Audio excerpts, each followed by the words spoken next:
ਰਾਵਾਂ ਚ ਬਾਵਾਂ ਚ ਉਹਨੂੰ ਲੁਕਾਵਾਂ ਕੋਈ ਮੈਨੂੰ ਨਾ ਰੋਕੇ बिस्मिल्लाहिर्रहमानिर्रहीम। ਮੇਰੇ ਢੋਲ ਜੁਦਾਈਆਂ ਦੀ ਤੈਨੂੰ ਖਬਰ ਕਿਵੇਂ ਹੋਵੇ ਆ ਜਾਏ ਦਿਲ ਤੇਰਾ ਪੂਰਾ ਵੀ ਨਾ ਹੋਵੇ ਹਾਂ ਬੜੀਆਂ ਬਣਾਈਆਂ ਦੀ ਗੱਲਬਾਤ ਕਿਵੇਂ ਹੋਵੇ ਆ ਜਾਏ ਦਿਲ ਤੇਰਾ ਪੂਰਾ ਵੀ ਨਾ ਹੋਵੇ ਪੂਰਾ ਵੀ ਨਾ ਹੋਵੇ ਪੂਰਾ ਵੀ ਨਾ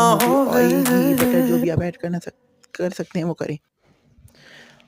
और देन इसमें जो है ना एक पिंच जो है वो मैं डालने लगी हूँ नमक की, क्योंकि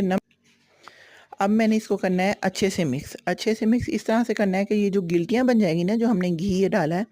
तो वो बीच में रहनी नहीं चाहिए, वो बिल्कुल ही परफेक्ट जो है ना, जिस तरह से एक आटा होता है, क्योंकि मैदा और गंदम का आटा, आप चाहें तो गेहूं का भी आटा ले सकते हैं, जौ का भी ले सकते हैं, इट्स अप टू यू कि आप इसमें क्या ऐड करते हैं।